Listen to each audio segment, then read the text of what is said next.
Okay, so now the next thing I do is I'm going to start blocking this out. This first shape, I'm going to break it into shapes, okay? I think this body shape up to about here, the center shape, I'm going to tackle with NURBS, okay? They don't even call it NURBS anymore, they call it surfaces. What I'm going to do whenever you're dealing with NURBS, you're typically dealing with curves. I'm going to go in here and I'm going to use the EP curve tool, and I'm going to switch this from 3 cubic to 1 linear.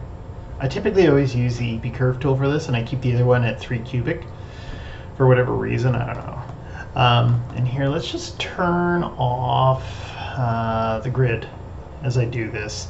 And let's see, there's a kind of an octagon-y type shape down here. I'm just going to start over here.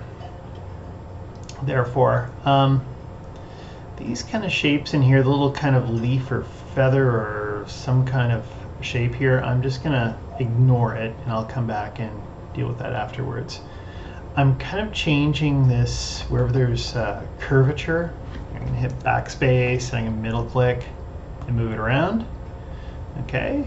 Later on, I'm going to probably come in and bevel these things. I could add in more points later on if I wanted to as well. And I'm just going to do this shape. And you know what? I'm going to pause this while I do it. I'm just thinking if there's anything maybe you need to know. But if I hold down Shift, I get straight lines. And I can hit backspace to undo things. I can middle click and I can move the points around as I place them. Okay, and you can undo these points as well, and you can hit backspace. But I'm going to go and trace in the outline. I'm going to pause it while I do it. Okay, and I'm almost finished. I'm just going to put in one more point here. As I move it, if I hold down X, I can snap it to the grid, and then I can middle click and move it up. So there it is. I made this long curve in here, and I'm going to hit Enter, finish it off. Okay, so it's centered along the grid, so it's going to be easy to work with. Now, if I go in here to Surfaces, there is an option called Revolve. Now, when I do this, I switch the output geometry to polygons, and I have this magic little formula here for doing this, but someone, a human named Francois, pointed out something to me. If you just put this one on, you can shortcut the whole thing. The other one has more options. There's a few more options on this, but this is really pretty much 9/10 of the time exactly what you want. So I'm just going to change it to control points, and I'm going to hit Revolve. Boop. And there we go. There's the shape I was looking for. Something like this. It's gone black. Okay, that's because I started drawing the line down here at the bottom and then worked my way up to the top. Had I gone the opposite direction, it'd be fine. But I'm going to go in here and I'm going to select the curve. And if I go here to curves and I hit reverse direction, that fixes it. Okay. And then I've got the shape here. And we can see that it's defaulting to 8 sections. I can go into the revolve itself, or I can go into tessellation, either one. And I'm going to change this, so instead of 8, we've got, say, 16. Okay? If I stare at it and I look and I go, you know, it looks kind of chunky. I might go up. Actually, not the tessellate. I want the revolve. If I was in the tessellate, you can actually see it too. This will probably be, I think, this one here. Nope. It's going to be this one. Actually, that's interesting. Number of fans. One of these should have let me do it. This one here. Oh no, it's because I chose chords. Okay, so of course it's not going to do it. Okay, I'd have to go and change all the settings. My natural instinct is for the other one. But I might bump this up until I see that any kind of chunkiness is gone. So I might pick like 24. As I get up to the top, this narrow spot, you're probably not going to notice much beyond that. I'm going to go and I'm going to use, say, 32. Okay, that's going to be super smooth, and that's going to look really nice. Okay, if you get really close to it. Otherwise, I might use 16 or 24. But I've blocked out a big chunk of shape really, really quick with that. Okay. Next thing I'm going to do. Let's get the base piece down here. So I chose those numbers for a reason, because down here, this is going to have 8 sections on it, right? So if I go over and I hit create and I go to polygon primitive cylinder, and let's make my cylinder a bit bigger. I'm just going to move my pivot point. So if I, let's see, if I go in and I make it bigger first, and then if I hold down D and V, and then I hold down X. Come on, you bastard. X. There, it's on the grid. I'm just going to bring this down, something like that. And we can see there's 4 sections. It kind of looks like there's only 3, but there's actually a 4th one on the side here. Let's see if I do something like this. And I guess that's the top right around there. Okay, great. Actually, this is all on an angle. Let's go and make it so it's a bit higher up, so it's something like that. Okay. These 2 pieces are different. So this one here is like some kind of metal, and the other one is some kind of concrete. So I'm going to take this thing and I'm going to make a duplicate, and I'm going to hold down V, put it up here. And I'm going to make it smaller. So let's just scale it down so it's about the right size. Scale it down so it's kind of flat. And when I look at it, if I hold down Control and I grab the axis I don't want to scale on, there we go, I got something like this. Yeah, so I think this is going to be good. Let's see what else. So this is 32 sections and this is 8. So what we need to do is this one here, we can kind of get away with it being that many, this 8, because it's separate. It's going to be totally a separate piece. But this one here, we want to join these together because they're kind of the same metal, right? And they're kind of blurred together. So let's just go and isolate these things for a second. What if I take this thing, and if I go in here to edge ring, and split, and I go and I hit G, G. Okay. Actually, this is interesting. Did I just totally freaking miss? So there, and then, oh, it's because of that.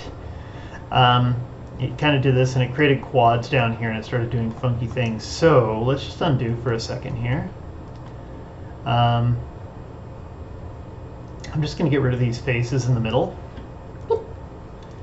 Okay, and then I'm going to continue doing my funky thing. Just going to go over here to edges, and if I hold down Control and I right click, edge ring, and split, and I can just hit G.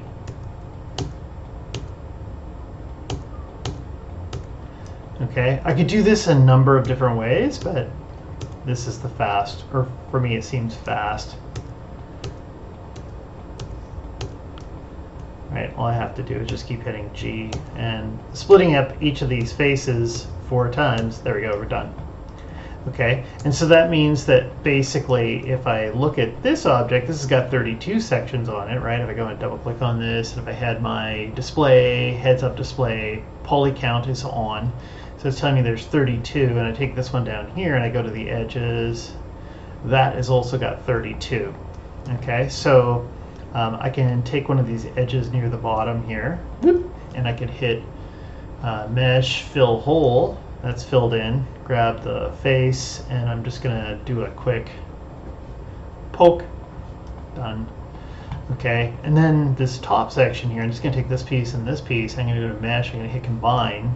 I'm just going to delete the history, and then I'm going to go to bridge. Perfect. Actually, how come it didn't bridge? It didn't bridge probably because something I wasn't suspecting was going to happen. Up top, I'm betting this isn't filled in. So if I hit 3, is this thing merged up here? Hard to say. Okay, let's just go back down here.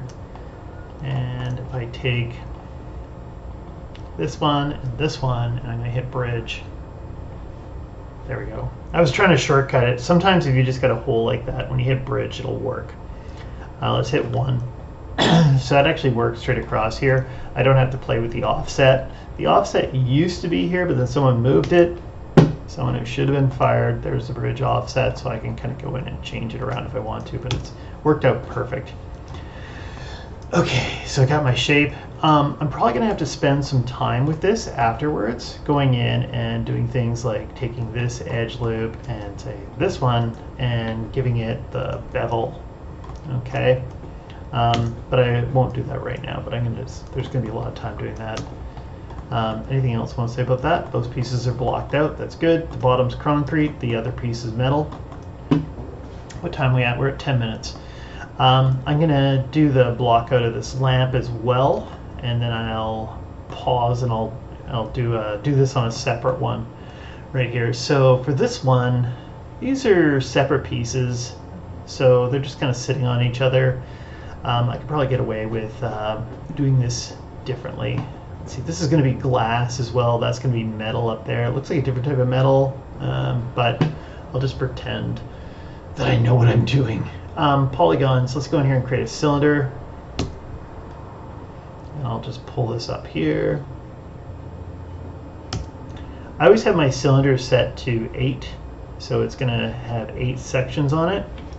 And again, I'm just kind of pretending it somewhere like that. I don't feel that 8 is enough. Let's just see. 16. 16 just isn't quite smooth. I'm probably going to press 3 on it. Let's see, and I think this is almost as big as kind of this section down here. So I'm either going to go 24 or, just for simplicity's sake, let's just make it freaking 32 as well. And then I can grab the vertices. I'm going to pull them down so they're kind of like mid-loop there. And I'm just going to scale these up a wee bit so it kind of fits. And remember, this is something I can stylize too. That's kind of the big goal on this, is stylizing it. I'm just going to grab this vertex here. Actually, let's do this differently. Let's go to face mode, select everything, and then just deselect the middle. There we go. Open that up. Okay, so we got that piece in place. If it's going to be glass, all I have to do is, if I go in and I extrude it, I can pull it out. That kind of makes it thicker than it's supposed to be, or I can push it in. Okay, and when I push it in, it goes black. And so then I've just got to take the whole object and go to mesh display and reverse the face direction. And there we go. So I got that piece. Okay, so that ring on the outside here, there's a little cap on here and a ring. I'm just going to take this thing here. I'm going to make a quick duplicate. Okay, and with the duplicate, I am going to, probably could have done this earlier and got rid of this whole thing. Take this, take that, grow, oh, I missed, grow, and delete. All we really want is some kind of shape like the top here. So what if I actually grab, say, this face, actually grab this edge up here, and I'll just go into mesh and I'll hit fill hole. Okay, so it's filled it in, and get rid of this bottom part. So I got that left. Okay, so now I got a cap. And then I can start extruding this, so I can extrude it up a bit, pull it up. It looks like there's some kind of taper here, so I'm going to extrude again, and I'll pull it up, maybe say there-ish. Let's scale it in. Just going to take these faces here, come on, that face, I missed that face, and double click that one. There we go. I can extrude that out. Grabbing the blue arrow when I do this, so it pulls it out. Okay, we got the top. Anything else? There's this thing down here at the bottom. I might just leave that kind of filled in. I guess it might need a light bulb or something like that later on, but I'm just going to go without. Actually, let's take these two, and I'm just going to use mesh poke. Okay, so I poke the face. This piece at the top here, what the hell does that look like? Let's get rid of these things.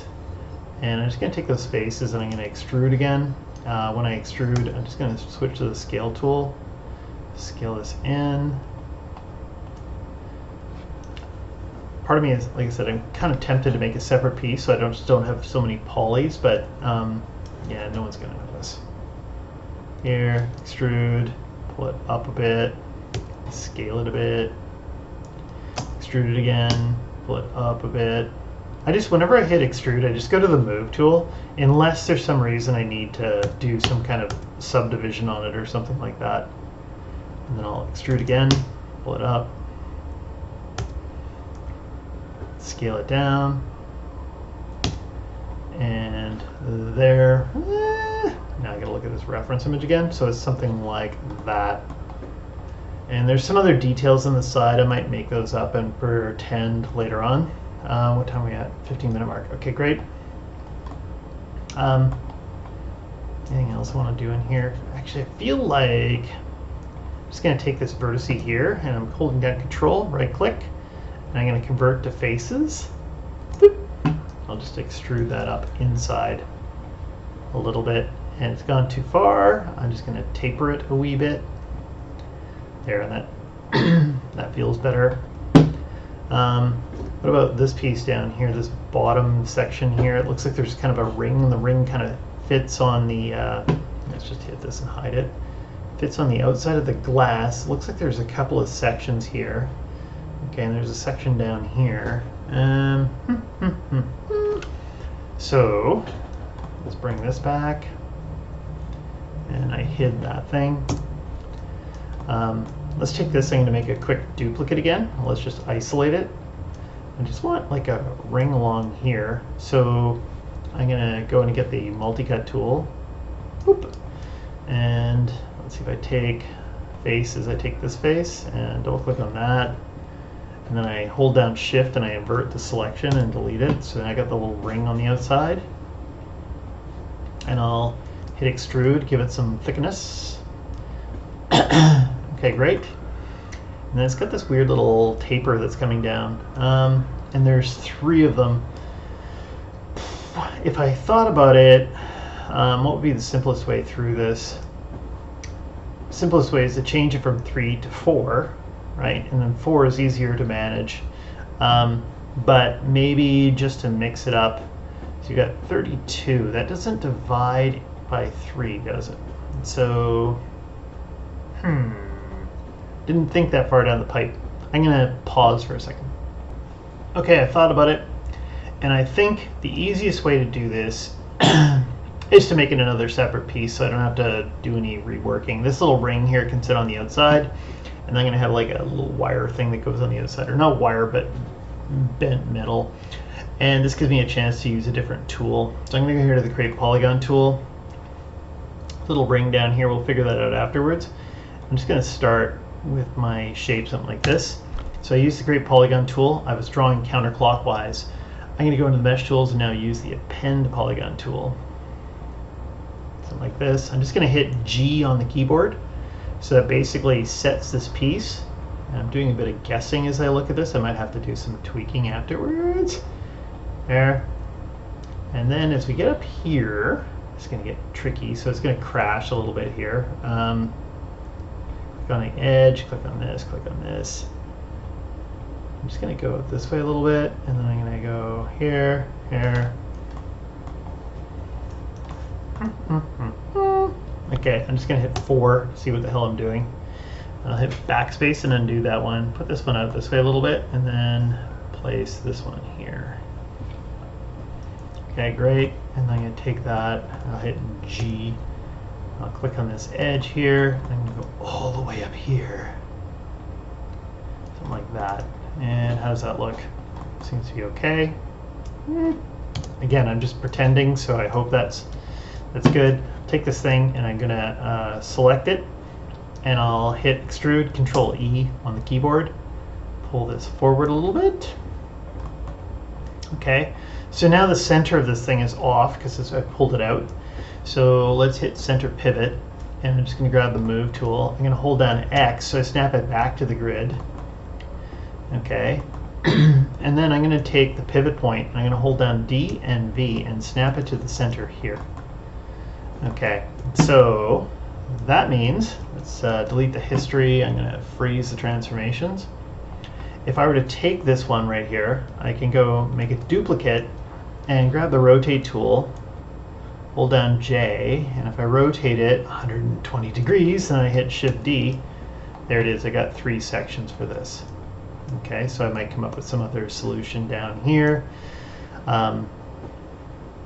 Making this work a bit more. I might spend a bit more time on this shape here before I do that duplicate, but I've blocked out most of this piece right here relatively quickly, I hope. Okay, I'm going to stop here.